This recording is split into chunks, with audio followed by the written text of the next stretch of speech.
महाराज जी के चरणों में मेरा त्रिबार नमोस्तु नमोस्तु नमोस्तु। क्षुल्लक जी के चरणों में इच्छामि इच्छामि इच्छामि। महाराज जी, मेरा प्रश्न यह है कि अकाल मरण किसे कहते हैं और यदि आयु निश्चित है तो अकाल मरण कैसे होता है? देखिए, सबसे पहली बात, अकाल मरण शब्द की बात समझो। हम जितनी आयु लेकर आए, अगर वो आयु पूरी हो गई तो सकाल मरण, और आयु असमय में पूरी हुई तो अकाल मरण। हमारी आयु दो प्रकार की होती है।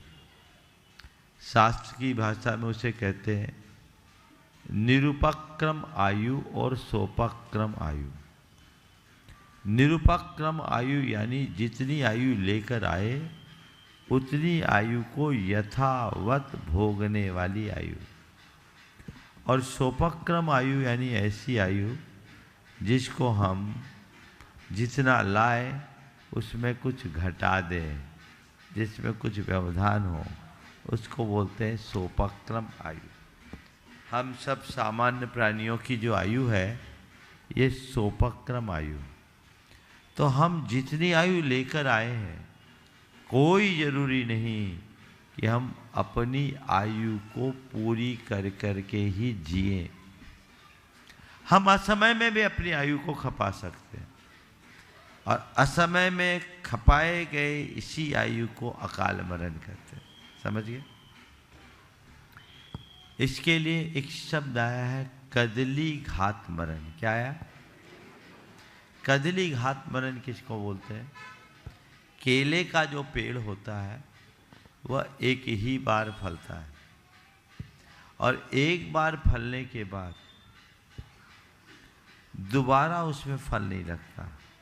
उसके बाजू में एक दूसरा अंकुर फूट जाता है। तो कुशल किसान नए पौधे को पर्याप्त रस मिले इस भाव से उस हरे भरे पेड़ को काट डालता है।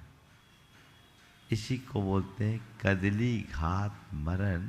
जैसे हरा भरा पेड़ असमय में कट गया, इसी तरह जिसका हरा भरा जीवन असमय में नष्ट हो जाए उसके मरण को अकाल मरण कहते हैं।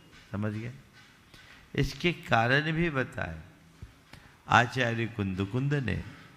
अकाल मरण के कारणों को गिनाते हुए कहा, विष वेयन रतक है भय सत्तक गहन संकलेशे ही आहार उत्सासानाम निरोहना खिज दे आऊ। विष के भक्षण से, वेदना की तीव्रता से, रक्त के क्षय से, शस्त्र के आघात से, भय से, आहार पानी के निरोध से हमारी आयु असमय में छीन होती है। तो इस तरह की जो भी घटनाएं होती है उसमें हमारा मरण हो जाता है, तो वो अकाल मरण कहलाता है। अब अकाल मरण को लेकर के कुछ बातें और जानने योग्य है। प्राय सोचते हैं कि अब अकाल मरण है, मेरी 100 वर्ष की आयु थी, 30 वर्ष में कोई मर गया तो 70 साल क्या करेगा? वैदिक परंपरा के अनुसार वो 70 साल तक प्रेत योनि में भटकेगा। जैन धर्म कहता नहीं। जैन धर्म के अनुसार आयु के क्षय होने पर ही मरण होता है। जब तक आयु है तब तक मरण नहीं होगा। तो क्या हुआ? 100 साल की आयु वाला जीव अपनी पूरी आयु को 30 साल में ही भोग लिया।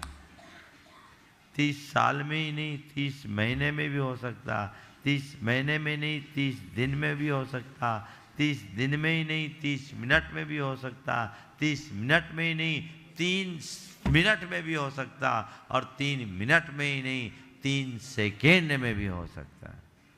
असमय में कैसे?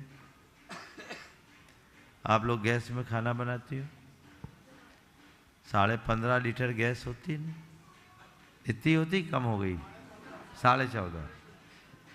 आप लोग लाते हो, सामान्य रूप से काम करते हो, 15 दिन तो चलता होगा,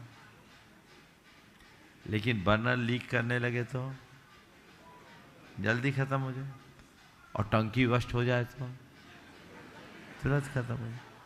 तो अगर हमारी आयु सिस्टम से चले तो पूरी चलेगी, सिस्टम गड़बड़ा जाए तो जल्दी खत्म होगी, और सिस्टम पूरी तरह बस्ट हो जाए तो पल में चले जाएगी। इसको बोलते हैं अकाल मरण।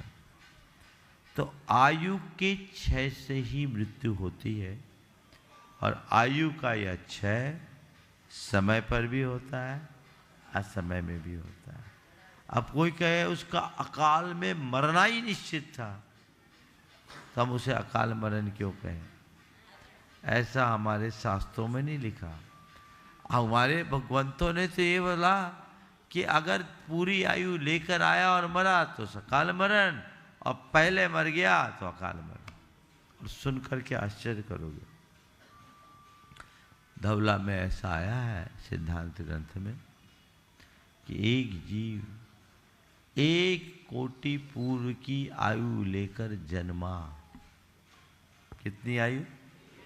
इस धरती पर मनुष्यों की या पशुओं की जो सर्वाधिक आयु है उतनी आयु लेकर के जिया। अब कोटि पूर्व नहीं समझ सकोगे, समझने के लिए समझ लो 1 करोड़ वर्ष की आयु है तो बहुत वर्ष। 84 लाख वर्ष का एक पूर्वांग होता है, उसको 84 लाख से गुना करो तो एक पूर्व होता है, उसको 1 करोड़ वर्ष से गुना करो तो एक पूर्व कोटि होती, यानी 84 लाख गुणित 84 लाख गुणित 1 करोड़। इतनी आयु लेकर के जीने वाला जन्म लिया व्यक्ति जब आया था तो कितनी आयु लाया? 1 करोड़ पूर्व की। और ऐसा जीव कदली घात के द्वारा अपनी सारी आयु को एक अंतर मुहूर्त में भोग करके समाप्त कर सकता है, और अंतर मुहूर्त में भोग लिया और वापस उतनी आयु बांध करके मर गया। यानी 1 करोड़ पूर्व जीने वाला व्यक्ति एक अंतर मुहूर्त में मर सकता है, यही अकाल मरण। समझ गए? इसलिए उसको ऐसे समझ